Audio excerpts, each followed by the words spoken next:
Well, welcome everybody. Thank you all very much for coming, and happy Mother's Day to all the women, whether you're a mother or not. As Larissa so eloquently said, this is a day that we like to celebrate the women in our lives for your caring and nurturing and for your giving of yourselves.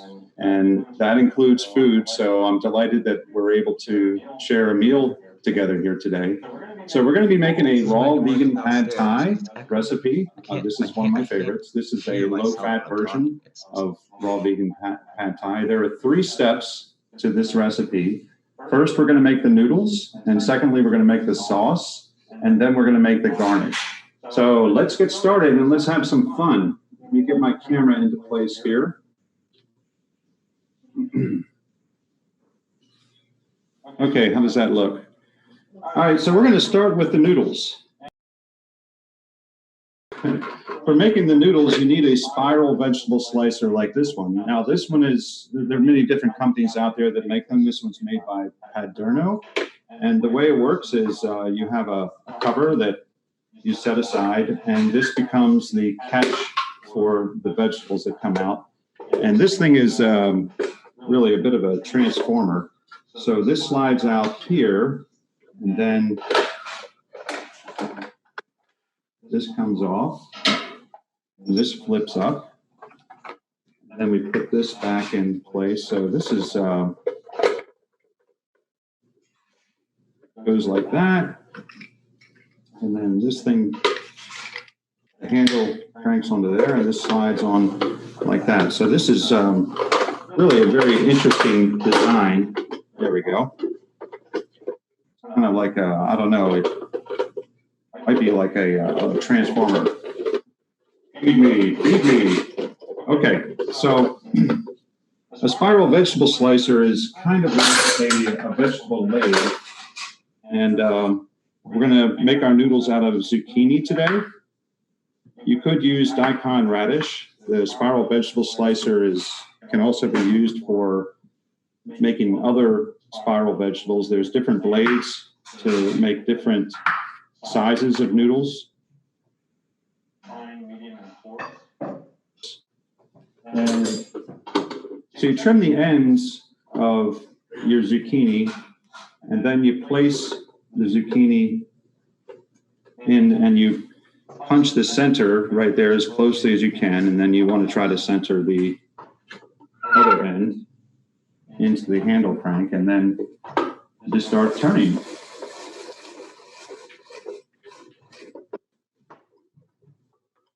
And to reposition that, there we go. It's not cooperating now, just flip it over.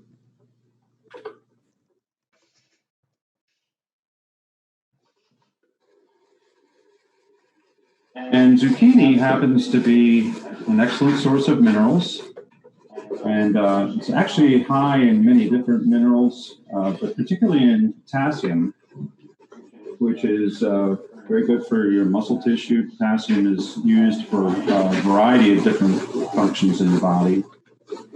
And zucchini, in a culinary sense, has the unique property that it will absorb the flavors of anything that it comes in contact with when it's marinated a little bit. So I'm going to place my noodles into the bowl here.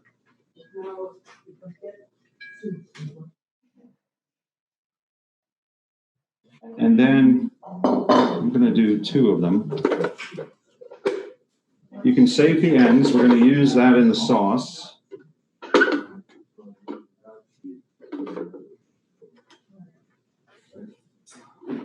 So those of you who have the ingredients already assembled and have the instruments already assembled, then you can feel free to join along and make the food with us. Oops.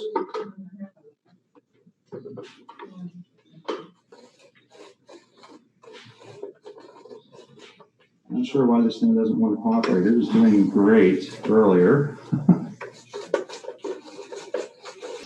So I'm going to trim it up, and then it should operate a little bit better for me. There we go.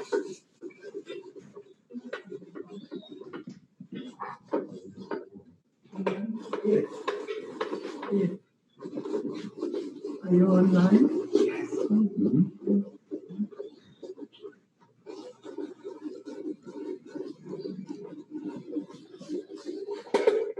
There we go.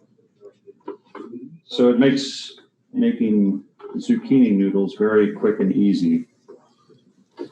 This spiral vegetable slicer is probably the second best investment that I've ever made in my life. My first best investment is probably my Vitamix blender. I use my Vitamix every day, and I have been now for over 15 years. And I use my spiral vegetable slicer a couple of times a week, sometimes every day. Okay, so now we've finished with our noodles, and we're going to set our noodles aside, and we're going to work on the sauce. Now, the secret to gourmet recipes is always in the sauce, whether it's a dressing or a gravy or a marinade. So for the sauce, we're going to cut up a zucchini and throw that in there.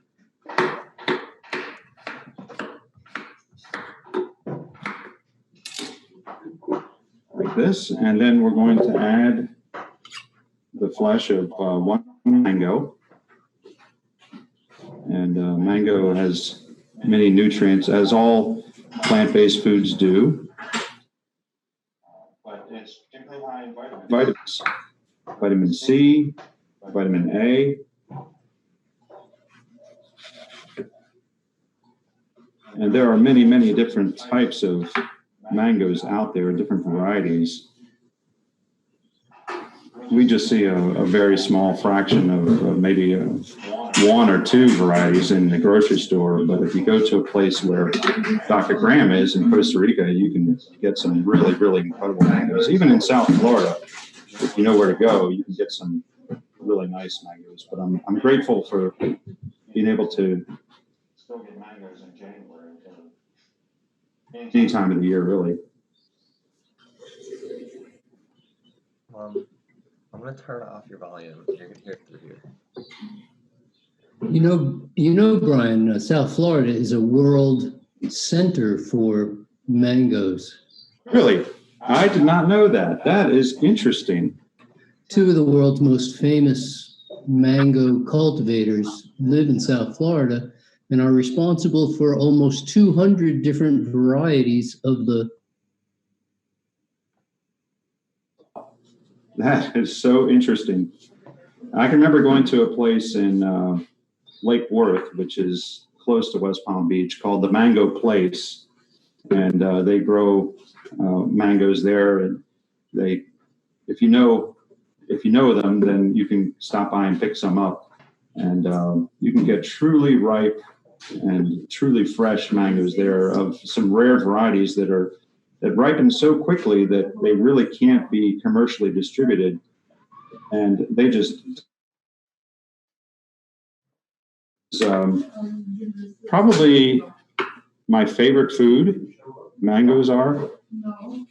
If and watermelons maybe a close second.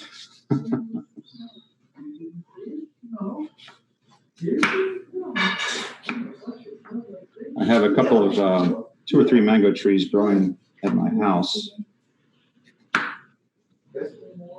in West Palm Beach. I can't wait till they start fruiting. I just planted them a couple of years ago.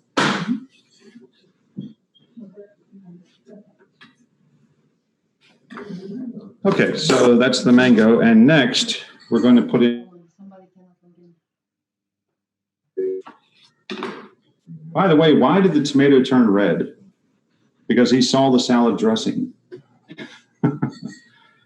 Sorry, we have to have a little bit of vegetable humor here today. And then we're going to Chris is in here. Put in a couple of oranges. Let me find my oranges here.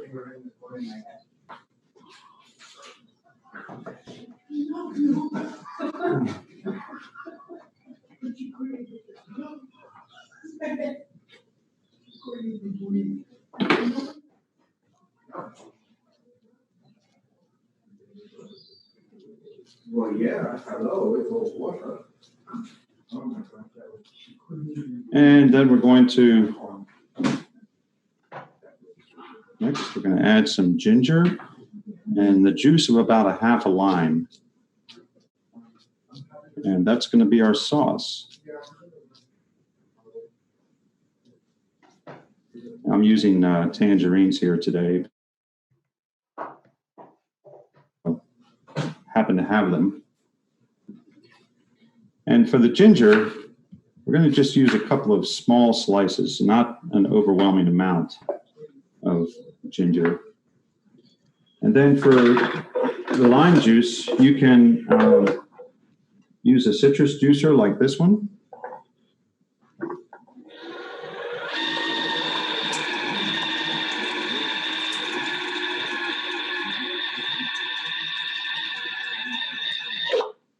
And obviously, you don't have to have a citrus juicer. That was kind of a small lime.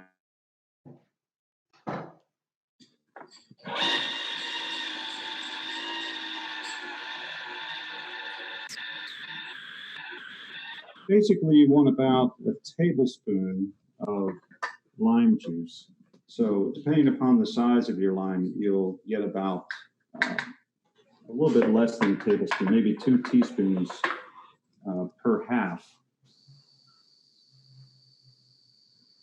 A little bit more than a tablespoon of lime juice. And that's the sauce. So we're going to bring the Vitamix into the picture here and make a little bit of noise. Why aren't you asking? Brian, could you Sorry? please repeat what's in your blender? Oh, okay.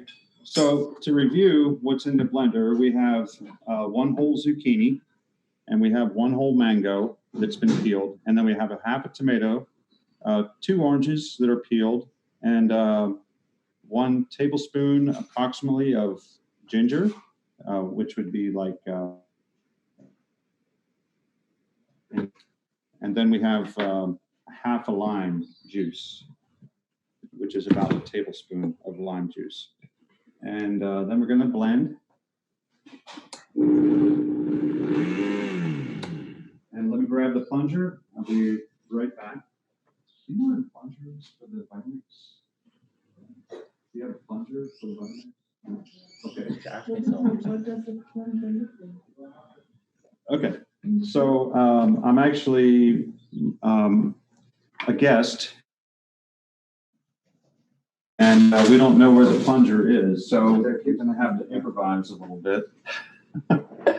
It's always challenging when you're in somebody else's kitchen to. You sure it's not here? Yeah, it's a long black thing. Long black thing? Mm-hmm. Yeah, plastic, black plastic.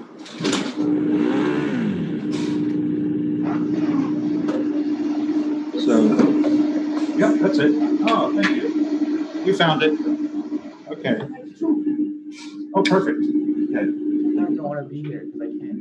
If you're doing something, I can't mute. If I want to talk, you have to mute. Like, why do I have to be here? You can message me over chat. Anything.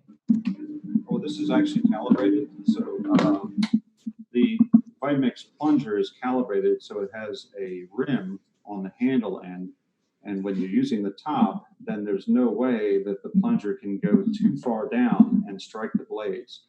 So it's very good to have the specific plunger for the Vitamix so you don't end up chewing up your plunger here.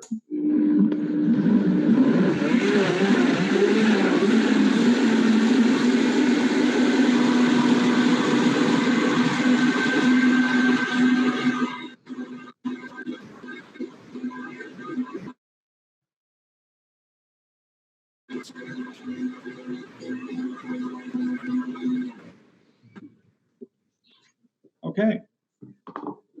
And there we have our sauce that's going to go on to the noodles. So we just kind of stir this in to the noodles here.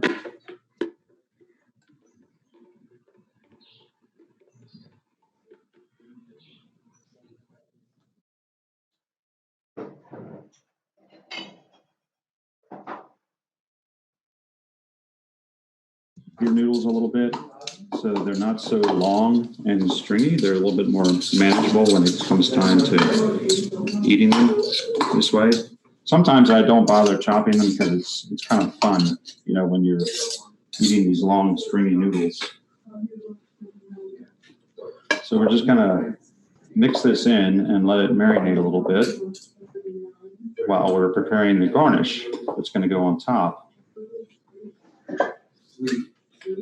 Yeah.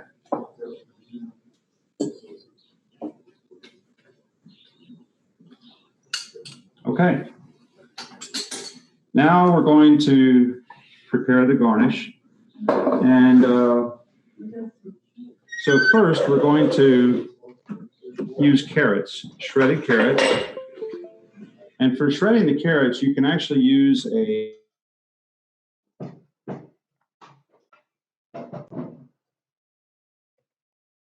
food processor.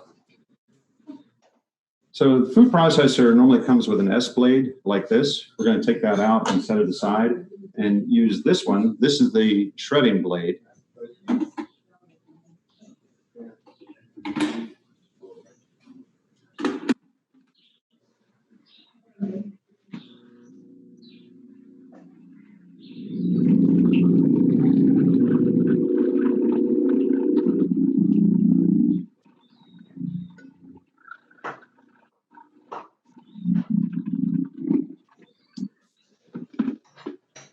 I'm going to use 3 carrots here today because my carrots are a little bit on the small side.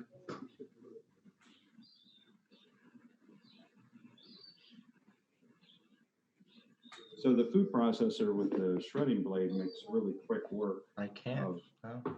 making the shredded carrots like this. And then we're just going to put this on top of our noodles. Brian, you're a little faint in the audio. I don't know if that's just me, but Oh, okay. I'll try to speak into the microphone a little bit more. Thanks for the heads up. Is that better? a little bit, yeah. Okay.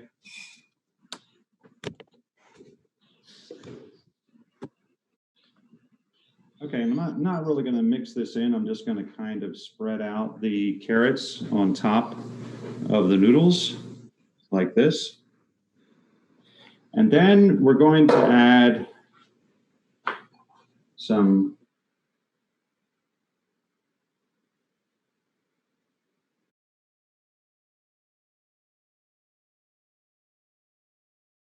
So basically you want to have about 2 ounces of basil, cilantro, and spring onions. Or in this case, Yeah, it's my damn computer. I'm using chives because our spring onions aren't ready. These are just picked them this morning from our garden outside here.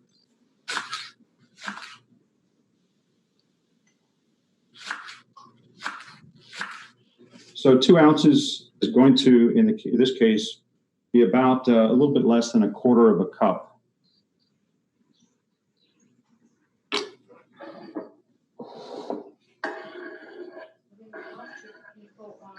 And you want to kind of spread this out evenly. So part of the appeal to pad thai recipe is the variety of color that we have. So, you know, we've got different shades of green, and we've got our orange from the carrots, and we're going to add some red from the tomatoes.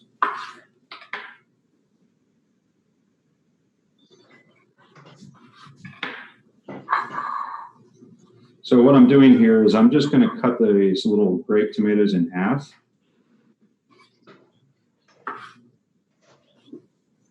Everything should be organic. I really, really resonate well with Dr. Graham's philosophy of the 6 factors in food: fresh, ripe, raw, organic, whole plants. Increase the percentage of, I believe is the way he puts it. Fresh, ripe, raw, organic, whole plants.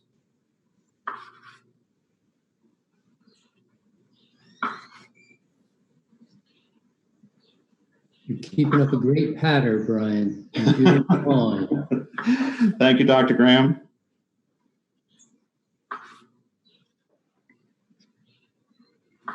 And of course, tomatoes have many, many nutrients in them that are good for us, including lycopene.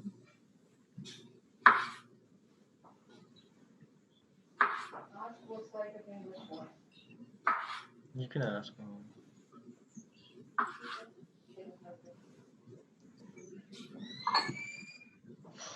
Lycopene is known for boosting the immune system.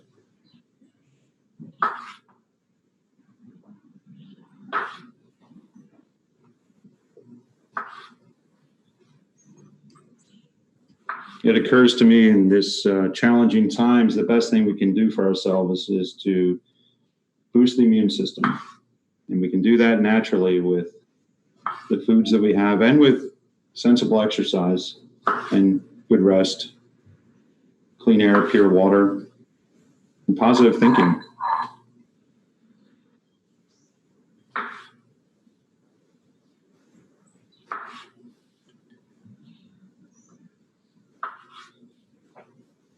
Okay, and so we need about 4 ounces of these grape tomatoes. And then I'm going to chop a little bit of basil here and put that on top. And basil is an excellent source of vitamin K, as virtually all greens, leafy greens are.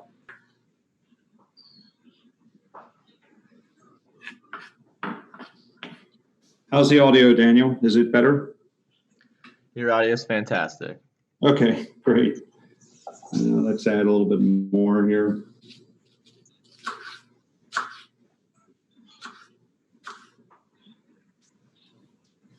Something else I just picked fresh in the garden this morning. There's few things in life that's more rewarding than growing your own food, in my opinion.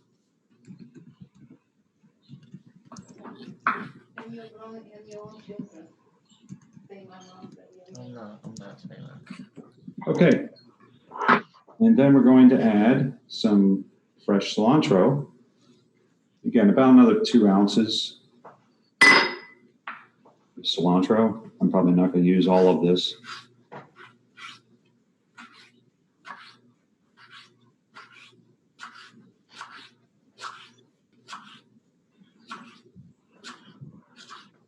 And I'm just chopping the cilantro, the basil, the chives, or the spring onions fine.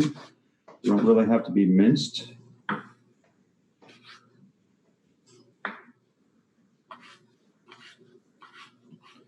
But you do want it to be chopped fine. When you're preparing meals, then the actual granularity that you use for chopping the vegetables makes a big difference in the taste and the flavor.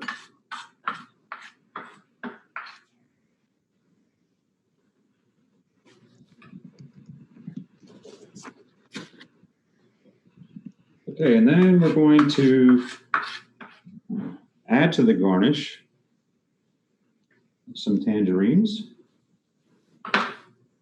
I'm just going to peel them and section them, and then I'm going to cut the sections in half.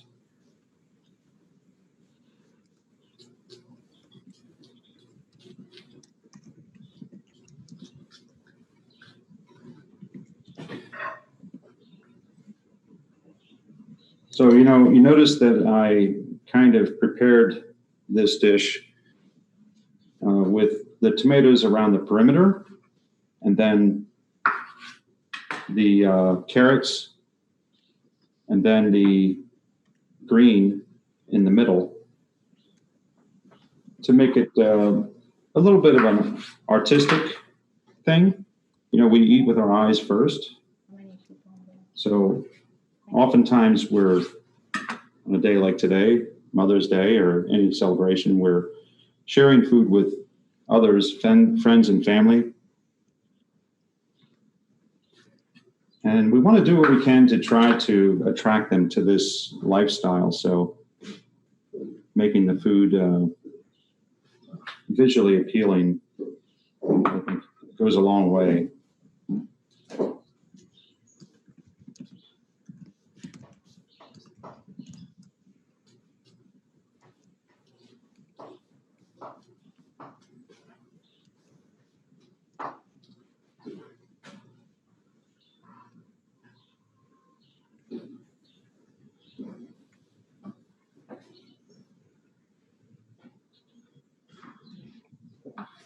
I'm just cutting the sections in half, removing the pith.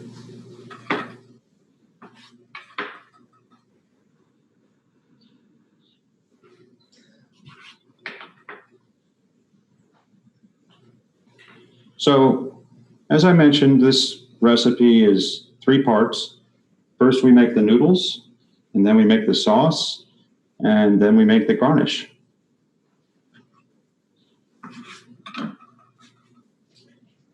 And there we have it.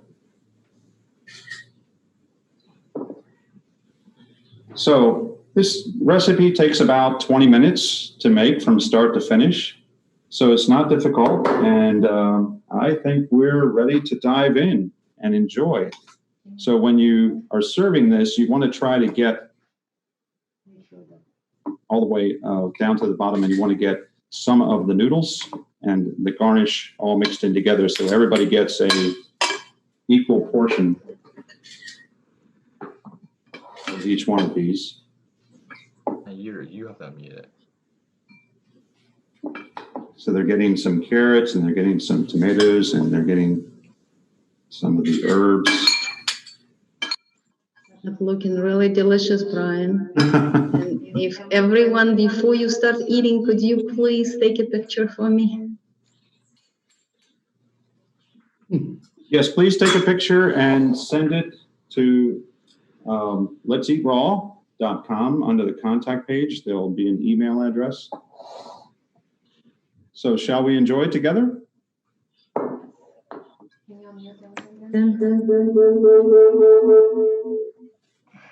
There, I took a picture of him eating us You see why right he wanted the See. same room? food together. You see why? That way, it shows that I did the cooking show. Would you like to try some? Everyone should be unmuted now. So everybody's It off. was good. Let's see, Judy, Yay! It was so good. It's so yummy. you made a big bowl. You're having so much fun. I don't know you, but I like you. Thank you. Did you see I had it all ready? You were dancing in the kitchen. I know I do the same thing. Thank you. I already grabbed some. Great, thank you so much. You're It welcome. was fun. And it's delicious. Mm. Oh, I'm glad you like it. Thank you. Oh, it's so good. Hi, Wendy. Mary. See my noodles? Wow. Delish. Oh, she made it too. Now I use this noodle maker. Yes. Oh, I okay. like that one a lot. That- Yeah, that's For one nice. person. Yeah. Thank you very much. Happy Mother's Day. Yeah, certainly Thank you fun. Yeah. Thank you. And namaste. Namaste. Yes. Namaste. Thank you so much. Let's see yours. Everybody show theirs. I haven't seen everybody's. It's, this is, Someone take a screenshot. Whoops. Ooh. Somebody- Yes, let's take a screenshot. Okay, do it. Command Shift 3. Somebody. 1, 2, 3. Yay! Yay! I'm eating apples. I'm pouring it out of the Can't other talk side. in here. That was a fun party. Mm. Yes. Happy Mother's Day, everybody. Thank you. You too. Very good. I'm impressed Terrific, thank with you. the orange in the sauce. Yeah. Very good. Yes. Yes, it's very good. The sauce is absolutely delicious. And I'm sure Thank everyone. you very much for spending this hour with us, celebrating our mothers and making healthy raw vegan food. I would like Dr. Graham introduce our next very special chef for the next Sunday.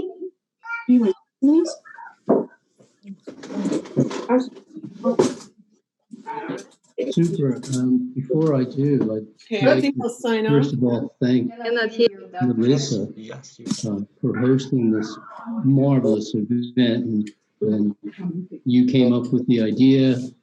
That's certainly the germ of the idea, and I appreciate that you let me get involved a little bit in the creation.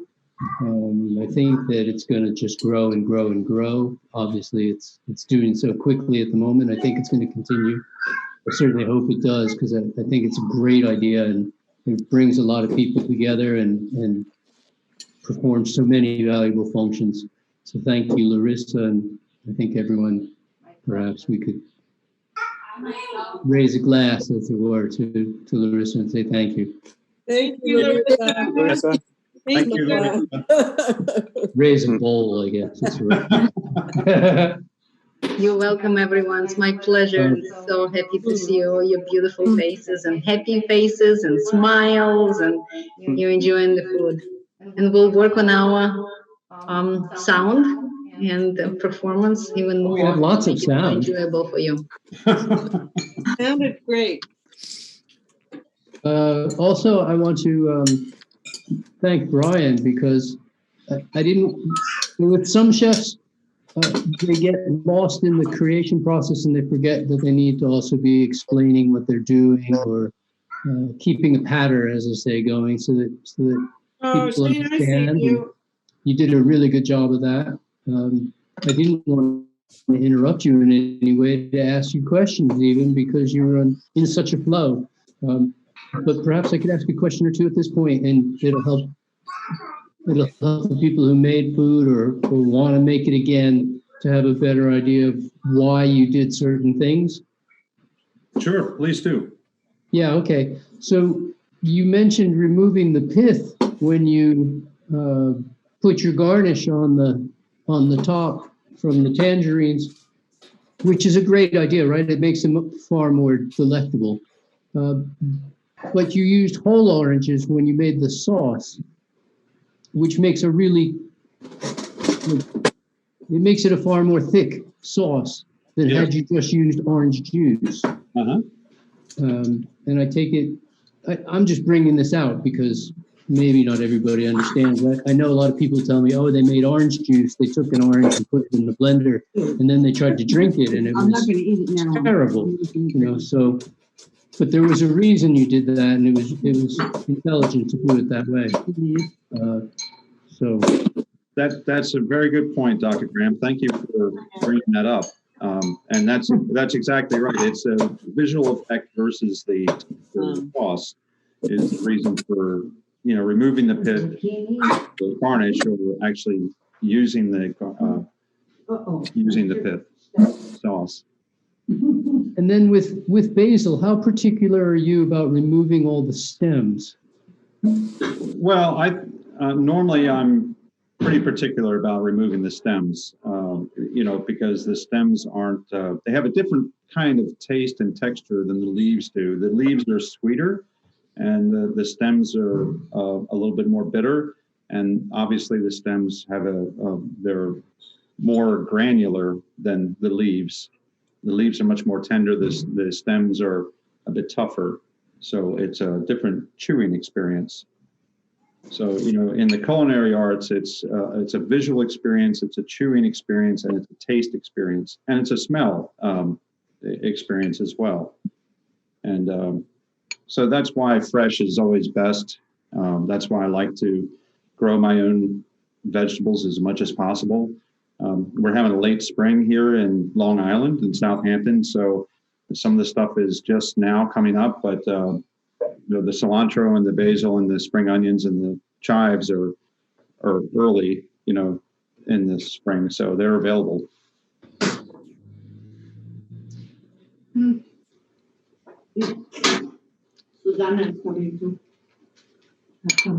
Could you tell me again, did you say that spiral noodle maker was manufactured by Chad Sarno? No, this is made by Paderno. Paderno is the name of the company. And Okay. it's a very clever design.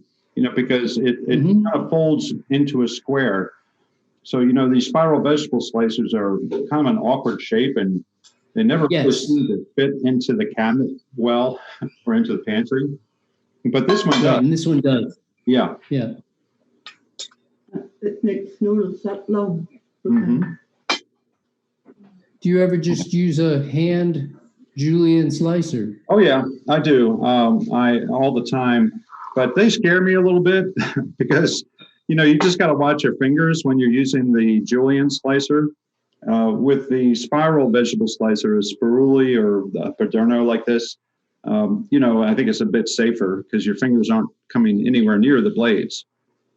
No, I don't mean that type. I don't mean something of that sort. There's what you would normally use for a vegetable peeler also comes as a julienne peeler. You ever use those? Oh yeah, you mean sort of like one of these devices? I don't know if you can see it in the camera or not. Can't. Oh, here we go. Okay, just. Hang on a second. Oh, thank you, Daniel. So. Oh, actually, I mean this. It's just this, but it doesn't. That. A but it peeler. doesn't. But it does a julienne, so it makes noodles. Yeah, that would be fine. Yeah, you could do it that way. I just didn't know if you ever use those. Oh yeah. Put that up. I'd like to take a picture of it.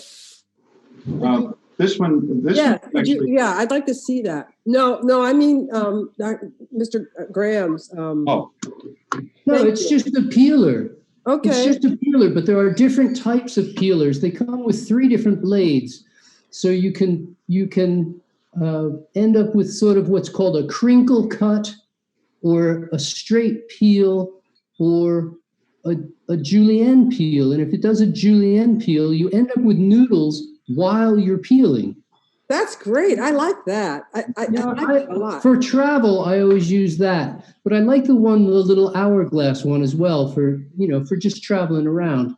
Do you have one of those? Yeah, I have one of every kind, I think. Yeah. Well, I don't have the electric one. The electric one runs about $2,400, and I just don't need it for just a few people.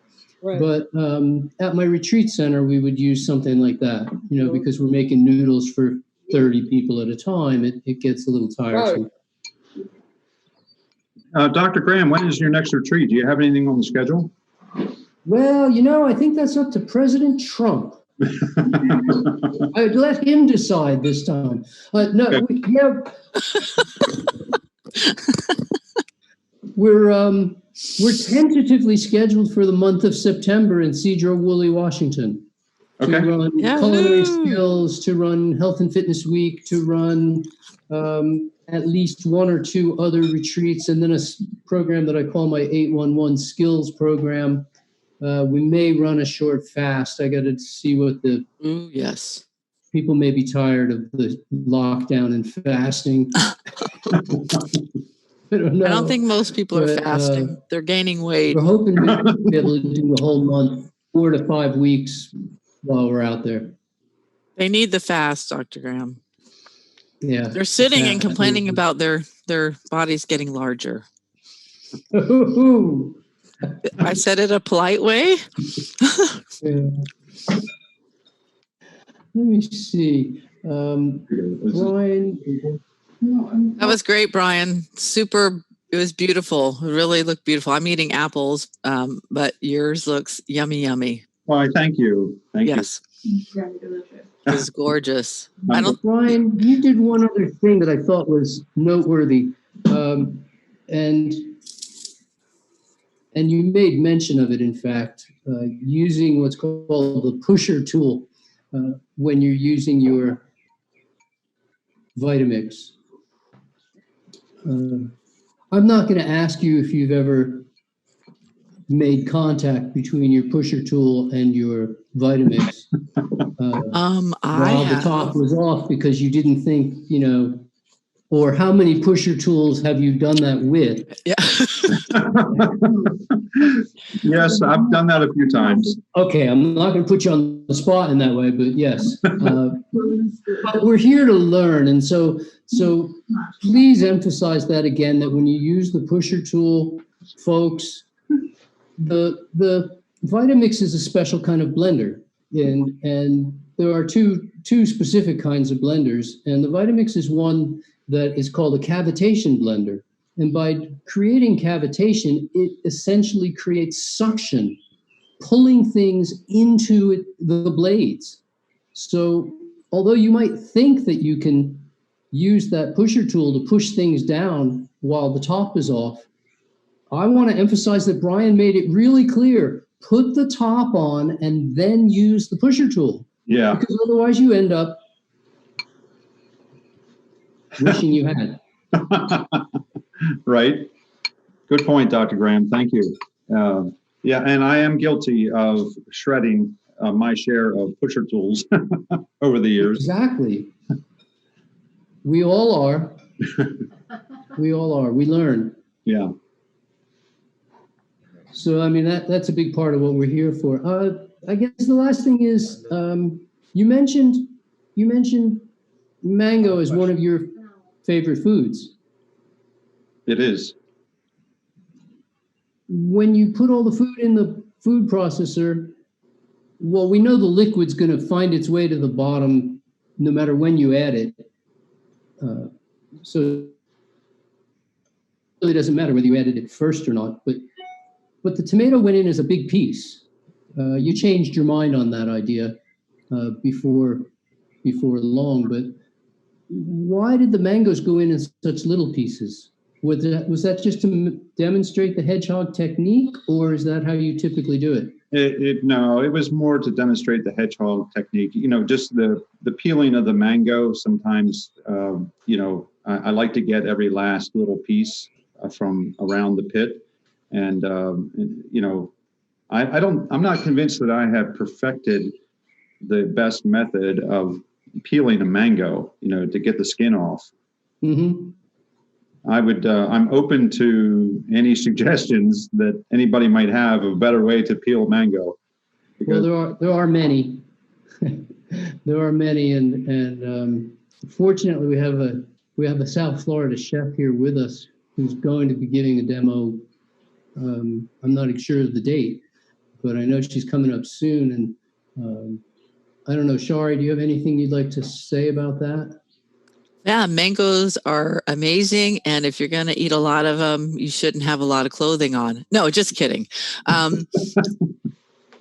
We used to peel hundreds of mangoes at once. So I was fortunate to be working in Costa Rica with Dr. Graham, and we had a bunch of wonderful mangoes. So if you just have them or have the cheeks, and then literally just scoop it out with a spoon, and then squeeze the mango cheek, you'll get all this excess juice, right? The mango pit, not the cheek. I do them all. I clean them. Yeah, and then the excess, yeah, I do the pit, and then whatever left over I have. Mm-hmm. Mm-hmm. Yeah, sure. I do the whole thing because the mangoes there in Costa Rica were so good. I didn't want to miss a drop. So that's how I do it. And that's basically what I do too. Is I use a scooper spoon, like the big spoon, the big ladle that you stuck in the Vitamix. I use a scooper spoon and scoop out the scoop. Unfortunately, there's a problem with our vernacular. The names were changed to protect the guilty, and in this case, and so we use animal terminology when talking about vegetables. So you cut the flesh out of the, out of the cheek of the mango once you cut it off. But you can use a big scooper spoon or a ladle to an ice cream scoop will even do it to take all the flesh out of the half mango cheeks, and then I just use my hand and squeeze the pit, and that gets every last drop because you don't want to miss a drop. how long does this dish stay edible? I mean, like if you can't eat the whole thing. Well, I would say maybe a day. I wouldn't really keep it longer than that. That's Right. the thing about raw food is that, whoops. Sorry. I mean, in my house, it doesn't last more than a day anyway. Right. Exactly.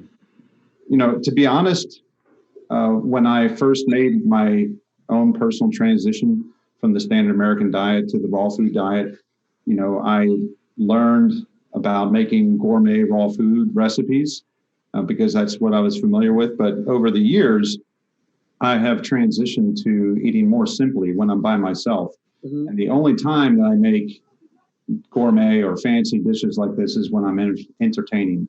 When I'm going to somebody's house and I want to take a dish with me Right. that we can all share, or if I'm having friends over, or if I'm going to a potluck. But I found that simple eating is really what I have. It resonates well with me, better with me now. Great. Thank you. Good question, man. Well, I'm the only one in my house that I would probably have to eat the whole thing myself. I think I'm up to it. I think I could eat the whole thing myself, but You could break it to lunch and dinner. Right. And then add to it. Right. Or a day and then add to it. But if it has the sauce on it, it does get a little bit wilty. But if you still like it, you can still eat it. There you go. Mm-hmm. Sounds good. Well, I made mine for dinner for tonight, so it's in the refrigerator now. So hopefully it'll get finished off at dinner time. I hope you had a taste. I did. I had a taste of the sauce, which was really good. Yeah. That sauce is. Well, I'm sharing mine today with my host and with her family, so I won't be eating the whole dish by myself. Well, this is great. Mm-hmm. And guys, next week we're gonna have Chris Kendall. Dr. Graham, will you introduce Chris, please? Absolutely. I'm thinking I'm going to get the facts straight, and I know I'm going to leave some of the story for next week, but I first met Chris around 2004. I believe it was 2004. I was giving a presentation in Vancouver, Canada, several days of raw food presentations at a large event known as Taste of Health that happens in cities around the world. So Chris came to one of the presentations, and he liked what he heard apparently, so he came back to the presentations over the course of the weekend, and we just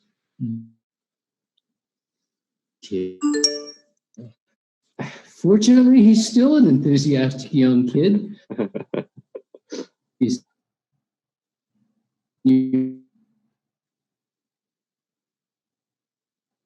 I think we're losing you, Dr. Graham, a little bit. You're breaking up. Has ever gone by that I haven't talked to Chris, and usually I stay in touch with him every week of the year. He's done many events with me. I've attended many other events where he was the chef, and I have to say that it's always been a huge success. He came to my Culinary Skills Week course, and it brought his chefing skills up to a new level. And he's made quite a name for himself around the world. I'm incredibly proud of Chris Kendall. He's always held his head high. He's always taken the upper ground, the higher ground. He's always been above board with people. His respect for other people is incredibly high, and it shows not only in his work but in his attitude and in his following. He lives far more on social media than I ever will, but it's working for him, and it keeps him very happy. He spreads joy wherever he goes. through his yoga, through his humor, and certainly through his food. Well, thank you so much, Dr. Doug. Yeah, absolutely humbled and honored by the intro and by you and Larissa and everyone here. It was awesome to watch you, Brian, in making the pad thai, and I'm sure everyone's enjoying it today. And for Mother's Day, I want to say happy Mother's Day to everyone, and how excited I am to be a part of this and to make a recipe next week. Well, thank you, Chris, and we're looking forward to see you and cook with you next weekend. Everyone have a beautiful Mother Day, and hug and kiss your mothers, and enjoy the food with them. Thank you very much for being here with us. Brian, thank you again for putting yourself out there on the spotlight. It's, as you say, it's not easy to make food in somebody else's kitchen, no less. And really being willing to enlighten all of us as to how you make food so that we can learn from those who have more experience than ourselves. All right. Thank you so much, everyone, and have a wonderful Mother's Day. Thank you, Larissa. Happy Mother's Day, everybody.